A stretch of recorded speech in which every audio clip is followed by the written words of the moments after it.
गौर से सुनिए दोस्तों, क्या आपने कभी खुद से यह सवाल किया है कि अगर आपका मन आपका गुलाम बन जाए तो आप क्या नहीं कर सकते? क्या आपने कभी महसूस किया है कि आपकी जिंदगी में सबसे बड़ी लड़ाई बाहर की दुनिया से नहीं, आपके अपने मन से है? सुबह उठने का मन नहीं करता, कुछ नया सीखने का मन नहीं करता, बुरी आदतें छोड़ने का मन नहीं करता, गुस्सा आ जाता है, मन भटक जाता है, काम का मन नहीं करता, और फिर दिन के अंत में पछतावा होता है कि आज भी खुद से हार गया। कभी सोचा है कि ऐसा क्यों होता है? इस वीडियो में हम उसी गहराई तक उतरेंगे जहां से ये सारा खेल शुरू होता है, आपके मन से। और बात बस समझने की नहीं है, बात है जागने की, सच को देखने की और अपने मन को साधने की। क्योंकि जिसने अपने मन को साध लिया उसने सारा संसार जीत लिया। गौतम बुद्ध ने कहा था, मन ही सब कुछ है, तुम जो सोचते हो वही बन जाते हो।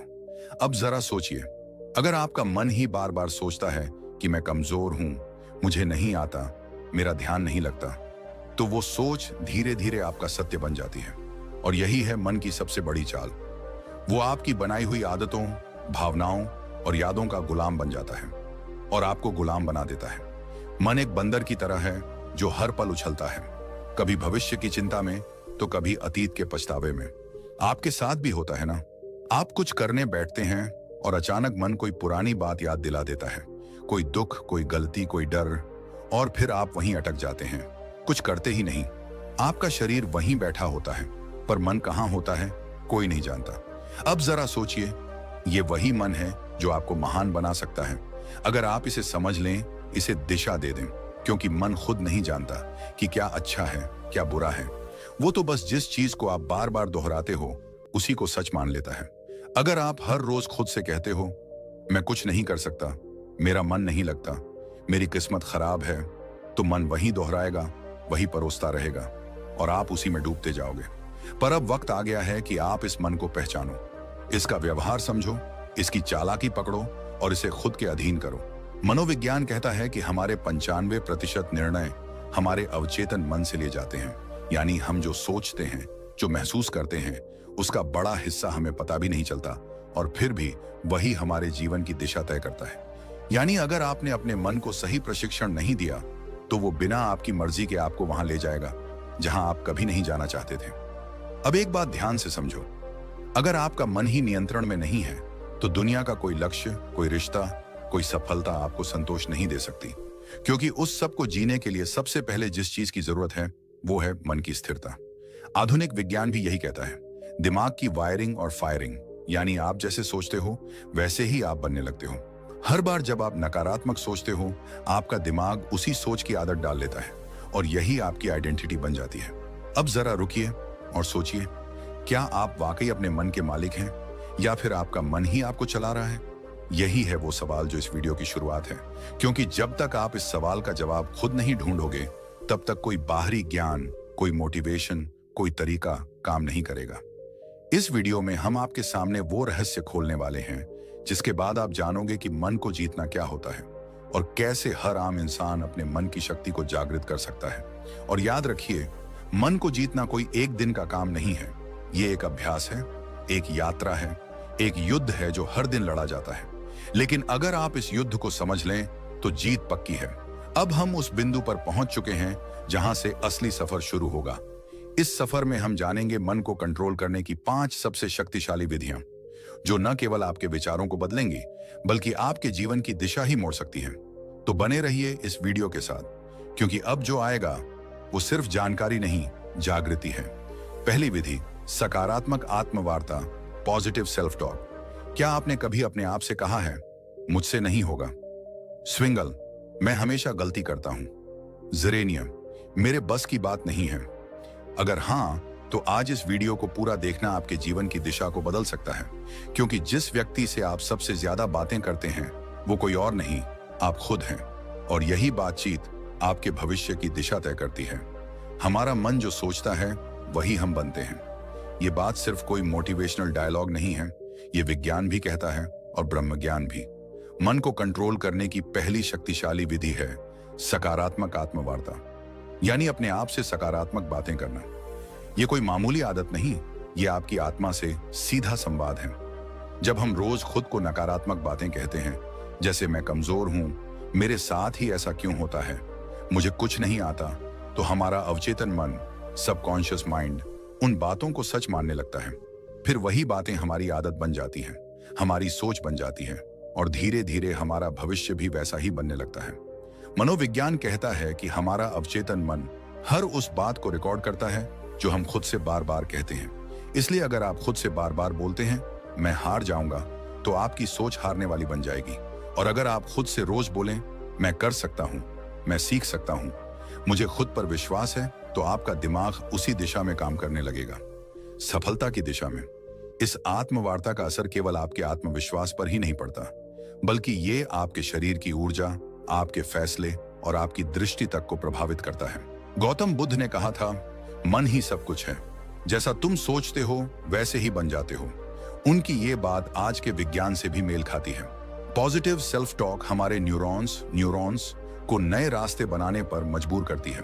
यानी जब आप बार बार खुद से अच्छा बोलते हैं तो आपका दिमाग नई संभावनाओं के लिए खुलने लगता है। अब सवाल उठता है, यह सकारात्मक आत्मवार्ता करनी कैसे है?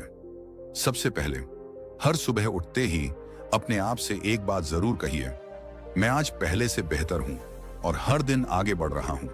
ये छोटे छोटे वाक्य आपके दिन की दिशा तय करते हैं। दूसरा, जब भी कोई काम मुश्किल लगे तो खुद से ये मत कहो कि मुझसे नहीं होगा, बल्कि कहो ये चुनौती है और मैं इसे सीखने का मौका मानता हूं। इस सोच से आपका डर छंटने लगता है। तीसरा, अगर आप किसी गलती को लेकर खुद को कोसते हो तो उसी समय खुद से कहो, मैं सीखने वाला हूं, गलती मेरी पहचान नहीं है। ये आत्म स्वीकृति आपके मन को बोझ से मुक्त करती है। दुनिया में कोई भी सफलता तब तक नहीं आती जब तक आप खुद पर विश्वास करना नहीं सीखते, और यह विश्वास तब पैदा होता है जब आप खुद से बात करना शुरू करते हैं, सकारात्मक ढंग से। अब यहां एक बात और समझना बेहद जरूरी है। सकारात्मक आत्मवार्ता का मतलब यह नहीं कि आप हर हाल में खुद से झूठ बोलें, बल्कि इसका अर्थ है अपने अंदर की सच्चाई को देखना, समझना और उसे उन्नत दिशा में मोड़ना। अगर आप किसी कमजोरी को पहचानते हैं तो खुद से कहिए, हाँ ये मेरी कमी है, लेकिन मैं इसे सुधार सकता हूं। बस यही सोच आपको हर दिन एक नए स्तर पर ले जाएगी। इस आदत को अपनाने के लिए आप एक छोटा सा अभ्यास कर सकते हैं। रोज रात को सोने से पहले अपने आप से 3 सकारात्मक बातें बोलिए, जैसे आज मैंने खुद पर काम किया, मैं आगे बढ़ रहा हूं, मुझे खुद से प्यार है। ये बातें छोटी लगती हैं, लेकिन यही छोटी बातें आपके अंदर की जंग को जीतने में मदद करती हैं। बुद्ध कहते हैं, खुशी हमारे अपने विचारों पर निर्भर करती है। तो अगर आपके विचार आपके खुद के बारे में नकारात्मक होंगे तो आपके जीवन का हर कोना दुखी लगेगा। लेकिन अगर आप अपने अंदर सकारात्मक ऊर्जा भरते हो तो मुश्किलें भी साधारण लगने लगती हैं। अब ध्यान दीजिए, यह तो सिर्फ पहली विधि थी, मन को नियंत्रित करने की शुरुआत। इस यात्रा में आगे और भी गहराई है, और अब हम प्रवेश करेंगे दूसरी विधि में, जो आपके मन को स्थिरता और गहराई प्रदान करेगी, ताकि आप न केवल सोचें सकारात्मक, बल्कि महसूस करें आत्मिक शक्ति। दूसरी विधि, लक्ष्य निर्धारण, गोल सेटिंग। क्या आपने कभी सोचा है कि मन भटकता क्यों है? क्यों हम अक्सर एक काम शुरू तो करते हैं लेकिन बीच में ही छोड़ देते हैं? क्यों हमारा मन कभी अतीत की यादों में उलझा रहता है तो कभी भविष्य की चिंता में खोया रहता है? इसके पीछे एक गहरी वजह है, अस्पष्टता। मन को दिशा तब मिलती है जब उसे पता हो कि उसे जाना कहां है, और जब यह दिशा नहीं होती तो मन बिल्कुल उस घोड़े की तरह होता है जो खुली जमीन में बेतहाशा दौड़ रहा हो, बिना किसी मंजिल के। इसलिए मन को नियंत्रित करने की दूसरी शक्तिशाली विधि है लक्ष्य निर्धारण। जी हां, स्पष्ट, यथार्थवादी और प्रेरणादायक लक्ष्य। जिस इंसान ने अपने जीवन का उद्देश्य तय कर लिया, उसका मन खुद ब खुद अनुशासित हो जाता है। गौतम बुद्ध ने एक बार कहा था, यदि कोई व्यक्ति एक बाण को निशाने पर चलाता है तो पहले वह जानता है कि निशाना कहां है। उसी प्रकार जीवन को सही दिशा में ले जाने के लिए मनुष्य को पहले अपने लक्ष्य को जानना चाहिए। यह बात सिर्फ बौद्ध दर्शन में नहीं, बल्कि आधुनिक मनोविज्ञान में भी साफ साफ कही जाती है। मनोवैज्ञानिक कहते हैं कि जब आप स्पष्ट लक्ष्य बनाते हैं तो आपका मस्तिष्क एक केंद्र बिंदु ढूंढ लेता है। यह केंद्र बिंदु दिमाग को एक ही दिशा में सोचने, योजना बनाने और मेहनत करने के लिए प्रेरित करता है। इसीलिए अगर आप अपने मन को नियंत्रित करना चाहते हैं तो शरीर को अनदेखा नहीं कर सकते। आधुनिक विज्ञान कहता है कि जब हम व्यायाम करते हैं, चाहे वो तेज चलना हो, योग हो, दौड़ना हो या कोई खेल, तो हमारा मस्तिष्क एंडोर्फिन्स एंडोर्फिन्स नामक रसायन छोड़ता है, जिसे फील गुड हॉर्मोन्स कहा जाता है। ये वही रसायन है जो हमें सुकून देता है, तनाव को कम करता है और मन को स्थिर करता है। यही कारण है कि जो लोग रोजाना व्यायाम करते हैं वे मानसिक रूप से ज्यादा स्थिर, शांत और सकारात्मक बने रहते हैं। अब अगर हम प्राचीन ब्रह्म ज्ञान की ओर देखें तो वेदों और उपनिषदों में भी कहा गया है, शरीर माध्यम खलु धर्म साधनम, अर्थात यह शरीर ही धर्म पालन का पहला साधन है। जब शरीर स्वस्थ होगा तभी मन भी अनुशासित होगा और जीवन का लक्ष्य प्राप्त कर पाना संभव होगा। गौतम बुद्ध के जीवन में भी इसका विशेष महत्व देखने को मिलता है। बुद्ध ने अपने शिष्यों को केवल ध्यान और उपदेश ही नहीं दिए, बल्कि उन्हें नियमित रूप से चलने, शरीर को सक्रिय रखने और अपने शरीर के साथ अपने मन का भी ध्यान रखने की शिक्षा दी। जीवन में मध्य मार्ग अपनाओ, ये बुद्ध का सबसे बड़ा संदेश था। न तो शरीर को इतना थकाओ कि वह टूट जाए और न ही उसे इतना आराम दो कि वह जड़ हो जाए। संतुलन ही असली साधना है। ध्यान दीजिए, जब आप थके हुए होते हैं, तनाव में होते हैं या क्रोध में होते हैं तो आपका शरीर कैसा हो जाता है? आपकी सांसें तेज चलने लगती हैं, मांसपेशियां कस जाती हैं, नींद उड़ जाती है और पेट में गड़बड़ी होने लगती है। यह सब शरीर के अंदर का संकेत है कि मन ठीक नहीं चल रहा। लेकिन जैसे ही आप व्यायाम करते हैं, श्वास गहरी होती है, शरीर में ऊर्जा दौड़ती है, नींद सुधरती है और मन हल्का लगने लगता है। इसका एक और गहरा पक्ष है जो बहुत कम लोग समझते हैं। जब आप व्यायाम करते हैं तो आप अपने शरीर से जुड़ते हैं। उस क्षण आप वर्तमान में होते हैं, अभी और यही है being in the present moment, जो कि ध्यान का सबसे मूल सिद्धांत है। और जब आप इस तरह से हर दिन अपने शरीर के साथ उपस्थित रहते हैं तो धीरे धीरे आपका मन भी आपके नियंत्रण में आना शुरू करता है। व्यायाम का मतलब सिर्फ जिम जाना या भारी वजन उठाना नहीं है। यह तो आपकी दिनचर्या का एक हिस्सा बन सकता है, जैसे सुबह की सैर, सूर्य नमस्कार, प्राचीन योगासनों का अभ्यास या यहाँ तक कि खेतों में काम करना भी एक तरह का व्यायाम है। सवाल ये नहीं है कि आप क्या करते हैं, सवाल यह है कि आप कितनी नियमितता से करते हैं और कितनी श्रद्धा से करते हैं। और एक बात हमेशा याद रखें, जब आप अपने शरीर को रोज सुधारते हैं तो आप अनजाने में अपने मन को भी एक मन को नियंत्रित करना कोई एक दिन का काम नहीं है। ये एक यात्रा है, आत्मज्ञान की, अनुशासन की और अपने भीतर की शक्ति को पहचानने की। जब आप अपने मन को समझना शुरू करते हैं, उसे दिशा देना सीखते हैं, तो आप खुद महसूस करेंगे कि जीवन में कितनी शांति, स्पष्टता और ऊर्जा आ गई है। आज से ही छोटी शुरुआत करें, ध्यान करें, अपनी सांसों पर ध्यान दें, अपने विचारों को देखें और हर दिन खुद से जुड़ने का प्रयास करें। एक दिन, 2 दिन, 1 हफ्ता और धीरे धीरे आप अपने भीतर के उस मौन को महसूस करेंगे जो अब तक बाहर की दुनिया के शोर में खो गया था।